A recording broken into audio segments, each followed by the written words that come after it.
They fined me $750 for a mailbox I'd already replaced, then left a notice that my porch light was non-compliant. 10 days later, I slid a deed across their table that made silence the smartest thing they could do. Welcome to my channel. I'm Mark Benson, a licensed civil engineer out of Denton County, Texas, and I tell real stories about what happens when ordinary homeowners use the law instead of rage. If you're new here, hit subscribe and tell me where you're watching from. Every HOA has a cousin somewhere. When the fine notice landed, it wasn't the money that got to me. It was the smell of toner and the tiny print at the bottom. Additional penalties may apply. My wife, Lisa, read it twice before sliding it back to me with a look I'd seen once before, the week the hospital called about her father's will. He'd left us the house we live in, a modest gray 2-story with cedar trim, and a simple request: keep it honest. That line, typed on an old Underwood, still hangs framed above the entryway. I guess that's why this story starts with ink and ends with an oath. The HOA president, Carl Drummond, was the sort who talked in insurance slogans. He'd built his power like a spreadsheet: fees, citations, fear. At the May meeting, under buzzing fluorescent lights, he said, "We enforce standards, Mark, not feelings." I remember the metallic click of his pen as he signed a new round of aesthetic compliance rules. The crowd half nodded, some filmed quietly. I just asked for a copy of the minutes. His smirk said, "You won't find what's missing." That night, I opened the binder Lisa had labeled property. Deed, plat map, title policy, dates, page counts, survey stamps. Every line felt like small armor. Then I saw it. Parcel 19B, recorded 1986, access and utility easement retained by grantor. It ran straight under the HOA's new sign and flagpole. I circled it in red. If they, wanted to play by documents, we'd use documents. My neighbor, Howard Tran, a retired building inspector with coffee breath and hands that still shook from old power tools, spotted the glow of my desk lamp through the blinds. He knocked, thermos in hand. "You awake, engineer?" he said. "They cited me for a bird feeder. Want to team up?" By midnight, we were scanning the bylaws line by line, finding the seams. Lisa brought sandwiches and a skeptical eyebrow. "Promise me you'll keep this lawful," she said. I told her that was the only language they'd understand. 2 days later, I mailed certified letters requesting every violation record issued in the past 12 months. Certified, return receipt requested, green cards, inked signatures. Knowledge nugget number 1. Under Texas Property Code 5R209.005, an HOA must provide records within 10 business days of a written request. They didn't. Instead, they sent another citation, this time for improper grass height, over 4.5 inches. Howard measured it with a ruler. 3 7/8, he said, deadpan. We photographed it with a timestamp and laughed like men about to dig their own moat. By week's end, 5 other homeowners had stories: trash can placement, unapproved mulch color, a barking dog logged after hours. I started a spreadsheet: date, time, rule cited, code section, signature. When the HOA posted a community pride flyer in color, I printed my own version with their error rate at 47%. Numbers have a way of humbling liars. One humid Thursday, Carl's SUV idled at the curb while 2 board members taped a notice to my door. Lisa filmed from inside, legal in a one-party consent state as long as we're part of the conversation. They looked nervous. The notice read, "Failure to remediate violations may result in enforcement action up to and including lien." My hand didn't shake when I signed the return receipt for my an envelope later that day. I'd already opened a county records portal tab titled Assignment of Lien Rights. I spent the weekend studying lien law like a man prepping for a second career. The smell of old paper and coffee filled the living room as I traced the chain of title back 3 decades. Turns out, the HOA's power to place liens came from a developer's declaration recorded in 1991. But that declaration was contingent on a maintenance bond that expired in 2006 and was never renewed. They'd been bluffing for 17 years. Howard leaned over my shoulder, reading the scanned PDF. "So they're threatening liens with no legal teeth?" "Exactly," I said. "They can bark but not bite, unless homeowners don't know better." He grinned. Then maybe it's time we teach them dentistry. The following Monday, I attended the board's open meeting at the clubhouse, a beige box with stale coffee and plastic flags on every table. Carl wore a navy blazer over his polo shirt, trying to look official. He called the meeting to order with a cheap gavel. Before public comment, he said, "I want to address the spread of misinformation about our enforcement authority." I raised my hand. "Then let's start with documentation. May I review the maintenance bond referenced in your lien clause?" The room went quiet except for the squeak of an old ceiling fan. Carl adjusted his glasses. "Those records are archived." "Understood," I said, sliding a printed page across the table. "Then you'll need this public record from the county clerk. It shows the bond lapsed 19 years ago." A murmur rippled through the room. Carl's jaw worked like a machine idling under strain. "We'll verify and respond in writing," he said. "Perfect," I replied. "Please do. Certified mail only." Outside, in the dusk, Howard slapped my back. "That was clean," he said. Lisa called as I walked to the car. "Did you keep it civil?" "As a Sunday sermon," I said, but I could feel the adrenaline. My hand trembled on the key fob. 2 days later, the retaliation started. A routine inspection claimed my fence exceeded the allowed height by 6 inches. Then, a wellness check. An officer at my door saying someone expressed concern for my safety. I handed him coffee, explained the situation, and he nodded. "We get these calls. Paper harassment." The next morning, a Facebook post appeared in the community group. "Engineer, neighbor violates multiple rules, still complains." Anonymous, but the phrasing reeked of Carl. My inbox filled with polite outrage and quiet support. Howard texted, "Document everything." Knowledge nugget number 2. Under the Fair Housing Act, harassment or retaliation for asserting housing rights can constitute discrimination when it targets lawful occupancy or due process. The dig became deeper. I filed open records requests with the city for every permit and inspection related to our subdivision.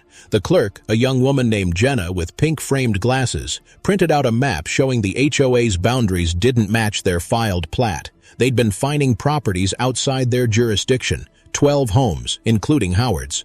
When I showed him, he whistled low. "You realize this could unwind their budget?" "That's the idea," I said, "but we'll do it clean."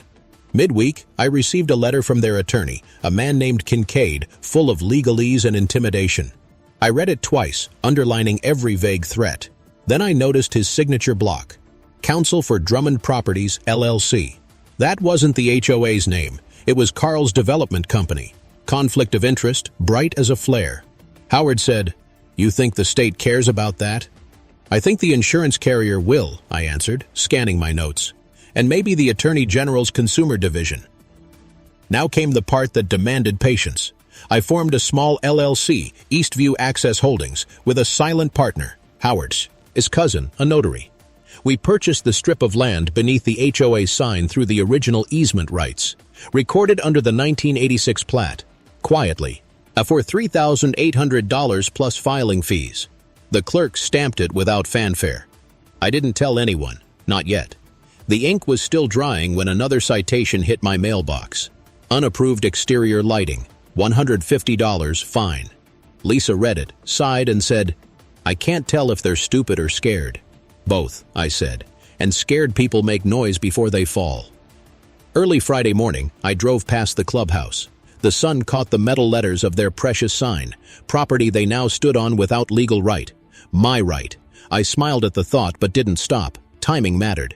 That night, I uploaded scanned copies of every citation, every notice, every envelope with postmarks into a single 238-page PDF labeled Selective Enforcement Log. Each entry had a date, a photo, a code reference. I wanted a record that would outlive gossip. For viewers watching now, let me ask you, have you ever faced an HOA that overstepped? What's your best advice for standing up? Paperwork, patience, or persistence? Drop it below so someone else can learn from it. And if any HOA board member is watching, leave your message too. I'm curious what you'd say when the paperwork bites back. When Lisa went to bed, I stayed at the desk, reading the fine print again. The hum of the refrigerator was the only sound in the house. Outside, the streetlight flickered. I thought of my father-in-law's framed note, "Keep it honest." That's what I was doing. keeping it honest, one notarized line at a time. The next morning, Carl parked his SUV half on my curb, engine running, window down. He had that practiced smile that never reached his eyes. "You're making a lot of noise for someone who signed the covenants," he said. "I'm not making noise," I replied. "Just measurements." He leaned closer. "You think paperwork scares me?" "No," I said, watching the reflection of flashing lights from the corner patrol car. "But facts usually do." He drove off slow, tires whispering on the asphalt. I noted the time. 7:42 a.m. Another entry in the log. By Monday, the board had posted a special meeting notice. Emergency session. Community compliance. No agenda, no location transparency. I knew they were circling the wagons. Howard brought donuts and 2 spiral notebooks. "We'll take shifts recording," he said. "You handle statutes, I'll handle nonsense." Inside the clubhouse, they'd rearranged tables to form a fortress. Carl sat at the head, flanked by the treasurer and secretary. "Effective immediately," he announced. "We're increasing violation penalties to ensure consistency." I raised my hand. Consistency would also mean disclosure. How many board members are paid through vendor contracts? Carl's face tightened. "Irrelevant." "It's material," I said, sliding an envelope forward. "These are invoices filed under Drummond Properties for landscaping services paid from HOA dues." A murmur spread through the room. The treasurer fumbled with her phone. Carl barked, "Meeting adjourned," and slammed the gavel so hard it cracked. The echo was satisfying. Outside, Howard grinned. "That felt like a dent." "It's a start," I said. "Now let's make it structural." Knowledge nugget number 3. Under most state nonprofit statutes, directors must disclose conflicts of interest when the association enters a transaction benefiting them or an entity they control. Failure can void the contract and trigger fiduciary liability. That night, I worked late assembling the first draft of a complaint packet, 15 pages detailing misused funds, expired liens, and boundary overreach. Lisa brought me coffee, her hair pulled back, eyes tired but supportive. "You're turning into a lawyer," she said softly. "Just an engineer following the blueprint," I replied. "Promise me you'll know when to stop," she said. "When the system works like it's supposed to." Later, I printed the last page and heard the laser printer hum down to silence. The faint smell of toner mixed with rain seeping through the window screen.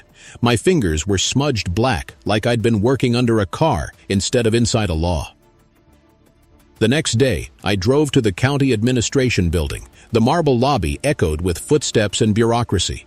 I filed the packet with the Consumer Protection Division, 2 stamped copies, 1 receipt. The clerk, a man with ink-stained cuffs, said, "You're not the first to file against an HOA this month." "Maybe I'll be the last," I said. Driving home, I passed the HOA sign again, now framed by storm clouds. Water streaked down the painted metal letters. It looked like something waiting to rust. Late that evening, Howard called. "You hear? They're hiring private security for the next board meeting." "Good," I said. "More witnesses." For everyone watching, I'll throw out a question. When an HOA enforces aesthetic rules to the letter but ignores conflicts of interest, what do you call that? Community care or private control? Drop your thoughts below, or at least like the video so more folks hear how these games are played. That night, Lisa asked, "Are you scared?" I paused before answering. "No," I said, "just awake." Then the first notice of delinquent dues arrived. $900 total, including false fines. The envelope was thick, deliberate. They wanted fear. Instead, I slipped it into a plastic sleeve and labeled it Evidence, Batch 4. Howard and I spent Saturday morning photographing property lines, storm drains, and signage. We used a laser measurer for accuracy. Every reading logged to the 1/10 of a foot. I knew the numbers would matter later. As we packed up, he said, "You really think this ends in reform?" "It ends in proof," I said, "and proof has a funny way of forcing reform." We didn't notice Carl watching from his driveway until we heard the click of his phone camera. He smiled, almost polite. "Documenting us documenting him," Howard muttered. "That's rich." "Let him," I said. "I want every frame." Rain began to fall, tapping on the lens, soft but relentless. The sky went the color of concrete. I thought about how many stories start with rain in this country, and how few end with clarity. 3 days later, I woke to the sound of gravel crunching under heavy tires. Through the blinds, I counted 4 marked patrol cars idling by the curb. For a second, my stomach dropped, then training took over. Camera on, phone recording, calm voice. A knock. "Mr. Benson?" It was Officer Ruiz, mid-30s, polite but wary. "We received a report of a disturbance at this address." "No disturbance here," I said, opening the door. "Unless you count paperwork." He glanced past me, saw the binders and scanner set up. "Looks like a home office." "That's all it is," I said. "Can I ask who called?" He hesitated, then lowered his voice. "Anonymous, but dispatch said HOA representative. Happens more than you'd think." We talked 5 minutes, just enough for his body cam to capture my calm tone and the neatness of the room. He shook my hand before leaving. "For what it's worth," he said, "you handled that right." When the last cruiser pulled away, Lisa exhaled like she'd been holding her breath for an hour. "They weaponized the police," she whispered. "They tried," I said, "but now we have the footage." Howard showed up half an hour later, hair still wet from the rain. "They called the cops on you?" "Yeah," I said. "Which means they're nervous." He grinned. "Good. Nervous people make mistakes." That night, I sent copies of the video to the county ombud's office and my attorney friend, Carla Jennings. She specialized in administrative law and carried a briefcase older than I was. When she saw the footage, she nodded slowly. "Classic intimidation," she said. "But if you want it to count, stay procedural. No emotional blow-ups, no trespass, no social media wars." "I'm clean," I said. "Always have been." "Then keep it that way," she replied. "And don't tell anyone yet about your leverage, not until you can use it under the lights." I promised. Meanwhile, the HOA doubled down. They scheduled a surprise property reinspection and slapped orange tags on my fence and Howard's mailbox. The tags fluttered in the wind like warning flags at a minefield. I photographed every one. Knowledge nugget number 4. Most state laws require advance notice for property inspections by an HOA. Usually at least 72 hours, unless it's an emergency affecting safety or maintenance. Anything less can be construed as trespass. Lisa and I began keeping a simple ritual. Every evening at 7 o'clock, we'd take a walk around the cul-de-sac. Not to snoop, just to be seen. Calm presence was its own kind of statement. Neighbors began joining. First 2, then 5, then a dozen. Someone joked we looked like a silent parade for sanity. At one corner, Mrs. Alvarez, who'd lived there since the 80s, touched my arm. "You're doing what my husband never could," she said softly, standing up without shouting. I didn't know what to say. Her eyes glistened like the rain on the asphalt. The next morning, a new email. Notice of emergency assessment. Streetlight upgrades. $48,000 total. $300 per household. No vote, no transparency, just demand. Howard muttered, "They're cashing out before the fall." I opened a spreadsheet, ran the math, and saw the whole. They were funding the payment to Drummond Properties again, disguised as electrical maintenance. That was the fuse I needed. For the viewers here, let me ask, how far should an HOA control your property? Lawn color, porch decor, mailbox design? Where's the line between community standards and private tyranny? I'd love to hear your take in the comments. By Thursday, Carla had drafted a formal complaint citing financial dealing and selective enforcement, backed by my 238-page log. We notarized it at the library, the smell of paper and sanitizer thick in the air. The notary's stamp hit the page with a crisp snap. That sound still gives me chills. We mailed it certified to the Department of Licensing and Regulation, the HOA's insurer, and the county prosecutor's office. I wrote one line at the bottom of each cover letter. Per statutory notice. Potential claim pending. Those 4 words have a way of making lawyers check their policy limits. That night, Howard raised a toast over backyard bourbon. "To paper cuts," he said. "To accuracy," I replied. Lisa clinked her glass. "And to sleeping without guilt." We didn't know then that the next morning would bring the HOA's boldest mistake yet. At 8:15 a.m., I found a posted notice taped to my front door. Suspension of common area access. It barred me from the community pool and clubhouse until I paid my delinquent dues. Problem was, they'd stapled the notice directly into the cedar frame of my door, an act that crossed from nuisance into physical damage. I photographed the holes, printed the timestamps, and placed the paper in a new folder labeled Set Piece Prep. "Reversal's close," I told Lisa. "They just handed me the last nail."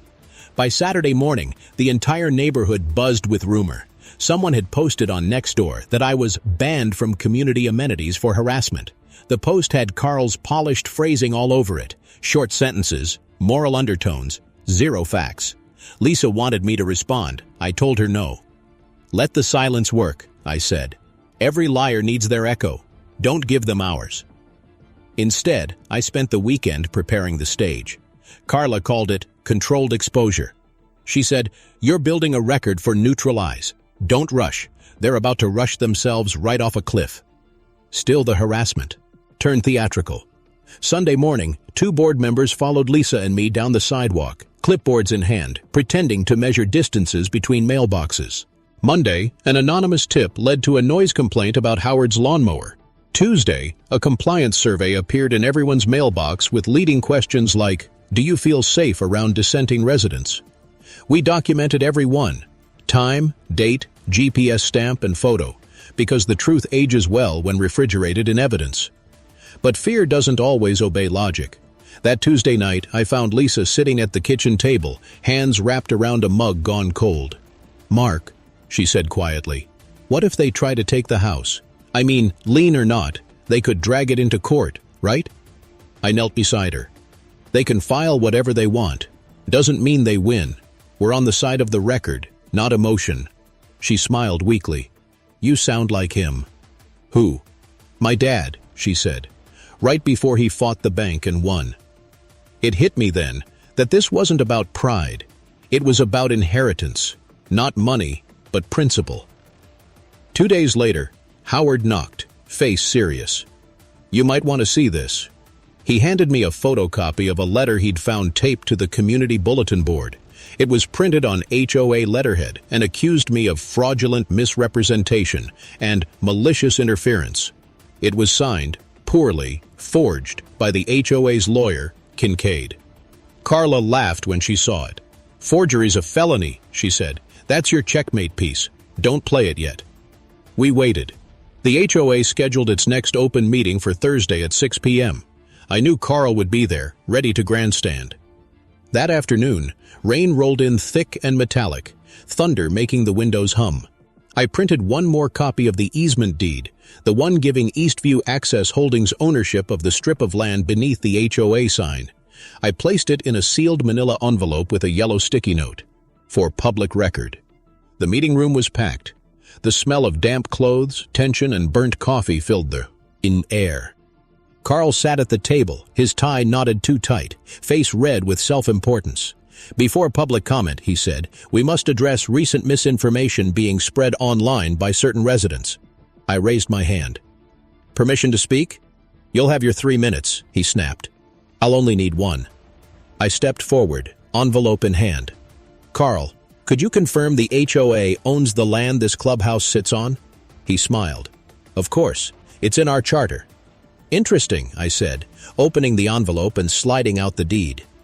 "Because as of last month, per the 1986 plat and updated county record, that land, including your entrance sign and this building, is owned by Eastview Access Holdings, LLC. He blinked. "That's nonsense." "Then you won't mind if we verify?" I said, turning to the uniformed county compliance officer standing by the door. Ruiz, same officer who'd come to my house, had volunteered to observe as a neutral presence. He took the document, glanced at the stamp, and nodded. "It's valid. Recorded September 7th, 2024. Gasps rippled through the crowd. The sound was electric, like air cracking before lightning. Carl's lips moved, but no sound came out. "This," I said, voice steady, "is reversal number 1. You called the cops on me for standing on property I now legally own." The officer cleared his throat. "He's right. They can't restrict access here without his permission." Howard leaned back, whispered, "That's checkmate, neighbor." The rest of the meeting dissolved into chaos. Board members whispering, attendees filming, phones buzzing. Carl tried to shout something about illegal acquisition, but the treasurer muttered, "It's public record, Carl. You signed the filing." For those of you watching, let's start a real debate. When an HOA crosses into intimidation, fines, false reports, forged letters, what should the penalty be? Removal from board, civil fines, or criminal charges? Drop your opinion below. Accountability has to start somewhere.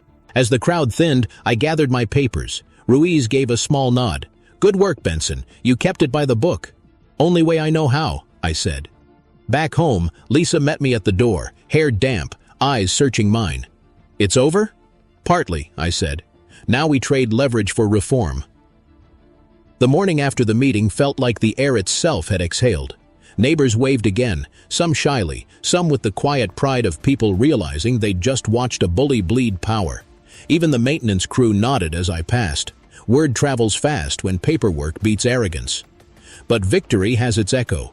By noon, an email blast from the HOA declared the recent property confusion a temporary clerical error and claimed that ongoing legal counsel would resolve ownership in due course. Classic stalling language. It might have worked if the insurance carrier hadn't copied me on their reply. The insurer's risk officer wrote, "Pending review of conflict of interest disclosures, indemnity coverage for the board is suspended." That was the first domino. You could practically hear it topple. Howard stopped by mid-afternoon, holding 2 coffees. "You see this email storm?" "Yeah," I said, scrolling through threads of panic. "They're eating each other alive." He chuckled. "What's next?" "Next, we make it constructive," I said. "No one benefits from wreckage without rebuilding." Carla arrived that evening with her trademark thermos and a stack of drafts. "Time to outline the reform deal," she said. "They'll come begging once they realize personal exposure is real. We'll trade your leverage for structure." I nodded. Transparency, term limits, audit, ethics review, the works. "And rollback of those bogus fines," she added. "You're not leaving $900 on the table." For everyone watching, tell me this. Should HOA board members be required to carry personal liability insurance for misconduct just to toasties? Like contractors and doctors do? Or does that kill volunteerism? I'm curious where you stand. By Thursday, calls started coming in. First from a nervous secretary, then from a mediator the board had hired. Really just Carl's attorney trying to sound calm. I recorded every call, legal in Texas, one-party consent, and saved them to a folder labeled Negotiation, recorded proof. On Friday night, the local news station reached out. Someone, probably Howard, had tipped them off. "We're running a segment on homeowners fighting back against HOAs," the reporter said. "We heard you've got documents." "I do," I said, "but I'm not after clicks, I'm after policy." "That's exactly what makes it newsworthy," she replied. When the segment aired Sunday, it showed the deed stamp, the emails, the footage of the police visit. Carl refused to comment. The broadcast ended with my quote, "We're not anti-community, we're pro-accountability." Monday morning, the HOA's lawyer called Carla, voice tight. "My clients would like to discuss settlement terms." "Good," she said. "Bring notebooks. This isn't about money." We met that Wednesday in the same clubhouse where it all began. The fluorescent lights flickered like bad memories. Carl looked older, less smug, his tie missing. "We're here to find a resolution," he said. "Resolution requires transparency," I replied. "Start by admitting the bond lapse and the conflict of interest payments." He hesitated, then nodded. "Fine. On record." Carla slid the draft reform charter across the table. "You'll sign this in exchange for a quitclaim on the parcel and a public statement of correction. You get peace. The community gets governance." He skimmed it.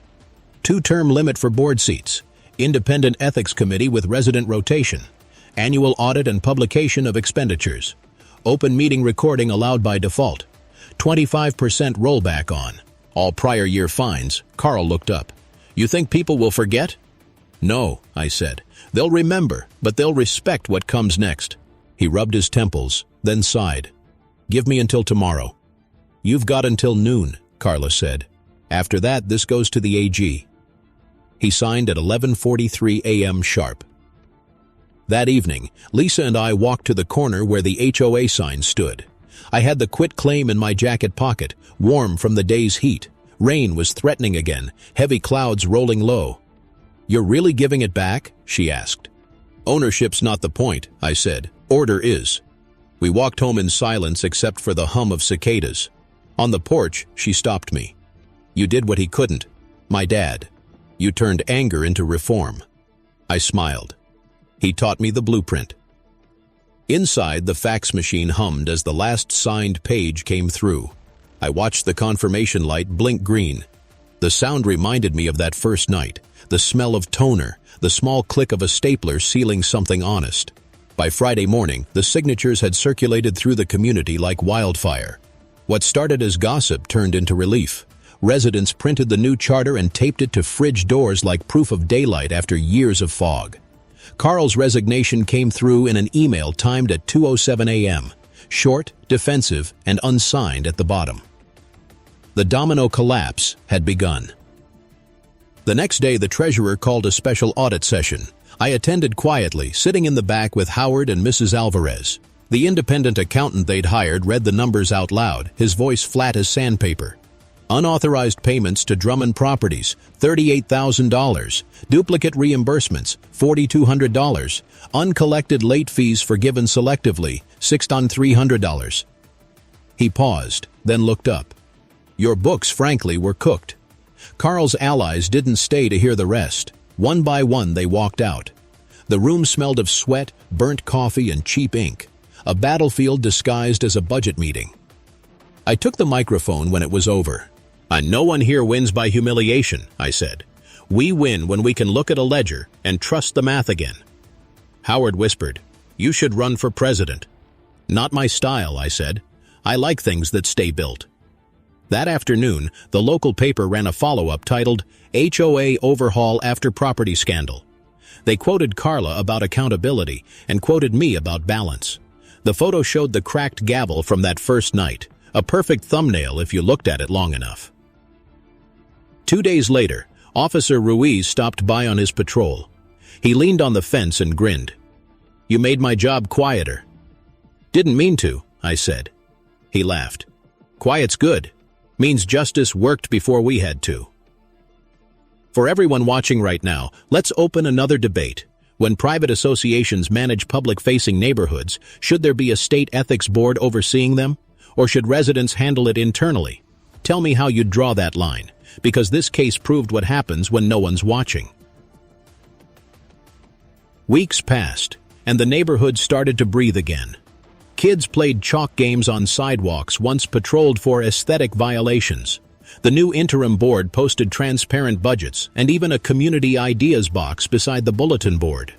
For the first time in years, it wasn't full of complaints. It was full of thank yous and suggestions. Then came an email from the county ombuds office confirming the official investigation results. The HOA was cited for 3 violations: failure to disclose conflicts of interest, improper enforcement procedures, and retaliation against residents. Penalty: $12,000 in administrative fines, mandatory governance training, and a 1-year external monitor. It wasn't jail time, but it was justice measured in paperwork and precedent. Carl's attorney tried to appeal. The insurer refused to cover his fees. By December, he'd sold his house quietly and moved 2 counties over. Howard and I spent one last evening burning the extra copies of violation notices in a fire pit. The paper curled, edges glowing orange against the night air. "That's the smell of closure," he said. "More like toner," I replied, smiling. Lisa joined us with a tray of lemonade and that look, the one that said, maybe, just maybe, peace had moved back in. "What's next?" she asked. "Reform," I said. "And maybe a community barbecue." "You cooking?" "Under new bylaws. That's a shared duty." Before heading in, I opened my laptop and started drafting a simple document titled Community Transparency Charter Implementation Plan. It outlined the rotation schedule for the Ethics Committee, audit calendar, and a rule I insisted on adding. All HOA meetings must end with a 2-minute public QA, recorded and archived. For anyone reading along, here's the question that matters. When power shifts back to the people it governs, what safeguards should stay in place to keep it honest next time? Comment with one policy you'd add if it were your neighborhood. Because reform isn't a finish line, it's a maintenance schedule. The next morning, a thin envelope arrived from the Department of Licensing and Regulation. Inside was a formal statement acknowledging the HOA's compliance agreement and the establishment of an independent homeowner oversight committee. My name was listed as technical advisor for 6 months. I didn't ask for that title, but I accepted it. Sometimes the best way to protect peace is to stay close enough to hear it crack. Howard laughed when he saw it. "So, Mr. Engineer, you're part of the system now." "Exactly where I want to be," I said, "inside the blueprint." Spring came early that year. The redbuds bloomed along the sidewalks, and the air smelled of mulch and renewal instead of paperwork and fear. At the first community gathering under the new charter, kids rose the bikes across the lot where Carl used to bark parking citations. I stood near the grill, flipping burgers while Howard manned the drink table. Mrs. Alvarez handed out name tags that just said, "Neighbor." No titles, no hierarchy. The new board opened the meeting with transparency, literally projecting the budget on a portable screen. Every dollar labeled, every contract disclosed. Carla stood beside them as a silent guardian, sipping coffee from her dented thermos. She caught my eye and mouthed, "Blueprint complete." Then it was my turn. I stepped up to the mic, still streaked with grease from cooking, and said, "We fought hard not to destroy, but to rebuild. Accountability isn't punishment, it's structure. Without it, a community rots from the inside out." The crowd applauded, not loud, but steady, like a heartbeat finding rhythm again. Before I continue, I want to pause and say this. If you believe I fought the right way and this is how it should end, say a few words in the comments for your friend. Subscribe so future stories reach you first. As responsible citizens, share this so others learn how power can be corrected, not just crushed. That's on us. After the applause, I reached into a small folder and pulled out the final document, the Community Transparency Charter Implementation Plan, now signed by 32 residents. I handed it to the clerk from the county office, who stamped it with a red seal. The sound was sharp, final, and beautiful. Later that night, I walked alone past the old HOA sign, now repainted with a new motto, Eastview, governed by trust. I ran my fingers along the fresh paint, still tacky under the lamplight, and felt something I hadn't in a year, peace that didn't need to prove itself. Lisa joined me, slipping her arm through mine. "You know," she said, "your father-in-law would have loved this ending." I nodded. He left the house to keep it honest. Guess we finally did. A week later, the local news ran a short segment. State officials praised Denton HOA reform as model for governance transparency. Board members complete ethics training. New oversight committee launches community programs for youth STEM workshops and elder home maintenance grants. That was the payoff I hadn't planned but always hoped for.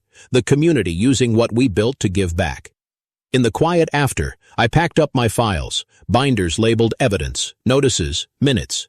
I slid them into a storage box, taped it shut, and wrote on the top in black marker, Case 001, HOA Accountability. Then I locked it in the garage cabinet beside my old drafting tools. Howard wandered over, holding a fresh cup of coffee. "So," he asked, "what's next for the engineer-turned-activist?" I smiled. "Probably just maintenance, keeping the lights on." He laughed. "And if another HOA calls the cops?" "Then we'll remind them," I said, glancing at the porch light reflecting on the newly painted sign. "Who really owns the ground they stand on?" The night settled around us, soft, warm, and finally quiet. What changed after?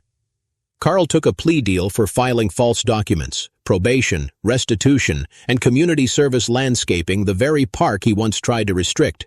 The insurance company issued a public advisory tightening coverage requirements statewide. Eastview became the pilot for a state-funded HOA transparency database. Lisa's garden bloomed again. Howard's bird feeder hung proudly without a citation tag. And every first Saturday, the neighborhood kids help repaint the community benches, a ritual that says, in color and motion, we learned. I still hear the faint click of a stapler now and then, a sound that reminds me justice isn't loud, it's precise. And when the mailbox fills with letters from other neighborhoods asking how we did it, I answer every one. Because this wasn't just about my house, it was about everyone's right to live honest on their own land. Next case? Let's just say I've started looking at a 2. When one county over, place called Willow Crest, their HOA just raised administrative dues by 22% with no vote. Some lessons travel well.